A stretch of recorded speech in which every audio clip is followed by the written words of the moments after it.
प्रणाम सुंदर साथ जी। पिछले वीडियो में हमने श्री प्रकाश ग्रंथ हिंदुस्तानी के प्रकरण 6 की 60 तक की चौपाइयों का पाठ किया था। आज हम आगे की चौपाइयों का पाठ करेंगे। सुंदर साथ जी, अगर आपको यह वीडियो अच्छा लगता है तो प्लीज़ लाइक और कमेंट करें, और जो भी सुंदर साथ आपके साथ जुड़े हुए हों उन सबको भी यह वीडियो अवश्य शेयर करें। सुंदर साथ जी, जिन्होंने अब तक हमारे इस चैनल को सब्सक्राइब नहीं किया, वे प्लीज़ इस चैनल को सब्सक्राइब कर दें ताकि आने वाले नए वीडियो का नोटिफिकेशन आपको तुरंत मिल जाए। अब कौन रे करसी ऐसा बरनन, नेह चल ब्रजरास धाम रे, ए कौन सुख सैयों को देय के, कौन मिलावे श्यामा जी श्याम रे। सतगुरु धनी के बिना अखंड व्रज रास और परम धाम का ऐसा सुंदर वर्णन अब कौन करेगा। ब्रह्मात्माओं को परम धाम का अखंड सुख प्रदान करते हुए उन्हें श्याम श्यामा जी से कौन मिलाएगा। आत्म को रे जगाए के, कौन खोले आत्म के श्रवण रे, अंतरपट उड़ाय के, कौन कहसी मूल बचन रे। ब्रह्म आत्माओं को जागृत कर उनके श्रवण कौन खोलेगा। हृदय पर पड़े हुए अज्ञान रूपी पर्दा को हटाकर परम धाम के मूल वचन कौन सुनाएगा। फोड़ ब्रह्मांड आडे आबरन, ताए पहुँचावे अक्षर पार रे, सुख अखंड अक्षरातीत को, कौन देवे बिना इन भरतार रे। 14 लोक ब्रह्मांड को फोड़कर सभी आवरणों को दूर करते हुए आत्मा को अक्षर के पार अक्षरातीत धाम में कौन पहुँचाएगा। ऐसे सतगुरु धनी के बिना अक्षरातीत ब्रह्म का अखंड सुख कौन प्रदान करेगा। ऊपर वाड़े बाट धाम की, कौन बतावे और रे, इन भेदी बिना भोम क्यों छूट ही, क्यों पहुँचिए अखंड ठोर रे। परम धाम की और जाने के आत्मिक मार्ग को सतगुरु के बिना और कौन बताएगा। इस संसार के रहस्य को जानने वाले सतगुरु के मार्गदर्शन के बिना इस झूठे संसार से छुटकारा पाकर अखंड धाम में कैसे पहुंचा जा सकेगा। साथ अजान अबूझ को, कौन लेसी सुधार रे, बासना सगाई पहचान के, कौन खोल दे नेहचल द्वार रे। अनजान एवं ना समझ सुंदर साथ को सत्य मार्ग बताकर अब कौन सुधारेगा। आत्मा के संबंध को पहचान कर उनके लिए अखंड धाम के द्वार कौन खोल देगा। सतसागर सुतेज में, बतावत नेहचल धन रे, सोपुर लहरा चल गई, आवत अमोल अखंड रतन रे। सतगुरु धनी स्वतः प्रकाशमान तेजोमय सत्य सागर तारतम ज्ञान के द्वारा परम धाम की अखंड संपदा बताया करते थे। अब उनके चले जाने पर यह ज्ञान का प्रवाह भी उनके साथ चला गया। वह तो आत्मा के लिए अमूल्य रत्नों के भंडार के समान था। ए धन मेरे धनीय का, आया था मुझ कारण रे, सो धन खोया में नींद में, धनी देते कर कर जतन रे। धाम धनी का ऐसा अखंड धन मेरे लिए ही इस संसार में आया था। मैंने अज्ञान की नींद में सोते हुए उस अखंड निधि को खो दिया।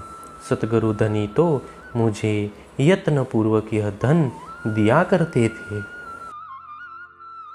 ए धन जाते मेरे धनी का, सो तू देख के कैसे रही रे, फिट फिट भूंडी पापनी, ते एती पुकार क्यों सही रे। हे आत्मा, मेरे धनी के ऐसे अखंड धन को जाते हुए देखकर तू यहाँ कैसे पड़ी रह गई। हे दुष्ट पापिनी, तुझे धिक्कार है। सतगुरु की इतनी पुकार तू कैसे सह सकी। फिट फिट रे मेरी आत्मा, ते क्यों खोई निध आई हाथ रे। कर दे धनी धाम पहचान, तो तू क्यों न चली पीऊ साथ रे। हे मेरी आत्मा, तुझे धिक्कार है। हाथ में आई हुई यह अखंड निधि तूने क्यों खो दी। धामधनी ने तुझे अपनी पहचान करा दी थी, तो तू उनके साथ ही क्यों चली नहीं गई। संग पीयू के ना चली, क्यों रही पीयू सो बिछुर रे। अजहु आही तेरी ना उड़ी, याद कर अवसर रे। ओ मेरी आत्मा, तू सतगुरु धनी के साथ ही चली नहीं गई। उनसे विछुड़ कर तू कैसे रह गई। ऐसे दारुण अवसर को याद करते हुए अभी तक तेरी श्वास नहीं उड़ी। त्राही त्राही करूँ रे सजनी, पीयू जी दियो मोहे छेह। जल बल बिरहा झाल में, भस्म ना हुई जीव देह। हे सखियो, मेरी आत्मा त्राहिमाम कह उठती है, क्योंकि सतगुरु ने मुझे वियोग दिया है। फिर भी उनकी विराग्नि ज्वाला में जलकर मेरा जीव और यह देह भस्म नहीं हो रहे हैं। कई विध कहया मोहे पीयू जी, पर मैं कछु न कियो स्नेह रे।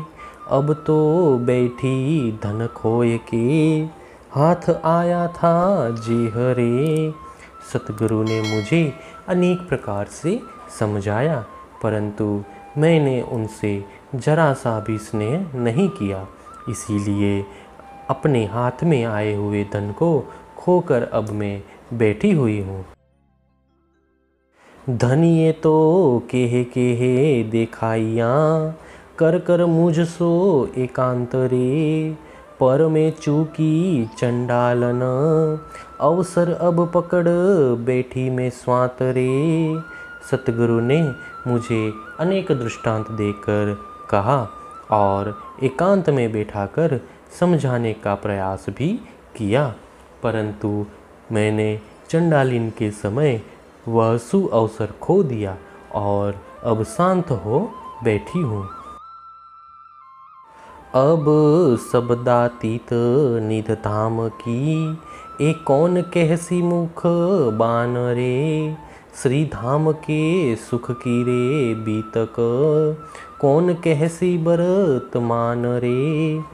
अब इस प्रकार अपने श्रीमुख से परम धाम की शब्दातीत निधि के विषय में कौन बताएगा। परम धाम के अखंड सुखों की बीतक वर्तमान समय में प्रत्यक्ष रूप से कौन कहेगा। उठते बैठते खेलन की, सुध कौन कहे एह सुकन रे। वन जाय अनहाय के, कौन कहसी सिनगार बरनन रे। परम धाम में हम कैसे उठते बैठते और खेलते थे, इन वचनों को अब कौन कह सुनेगा। वनों में जाकर स्नान और श्रृंगार करने की लीला का वर्णन अब कौन करेगा। बस्तर भूषण की विगत, पीयू बिना कौन लेवे रे। ए सुख अनुभव अपना, सनमंद करके कौन देवे रे। परम धाम के चिन्मय वस्त्र और आभूषणों का वर्णन सतगुरु के बिना अब कौन करेगा। इस अखंड सुखों का अपना अनुभव हमें अपना संबंधी जानकर अब कौन प्रदान करेगा। कई सुख अनुभव बन के, कई सुख सातो त्रट रे। सुख ताल मंदिर मोहलन के, कौन देवे उड़ाए अंतरपट रे।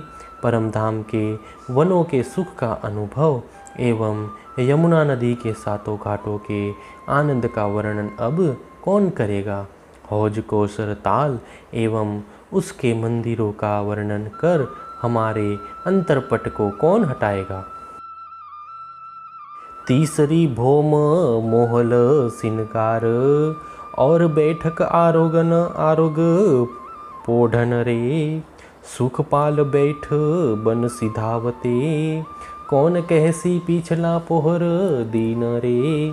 परम धाम में रंग महल की तीसरी भूमिका पर होने वाले श्रृंगार, बैठक, भोजन ग्रहण एवं विश्रांति के सुख का वर्णन हमें कौन सुनाएगा।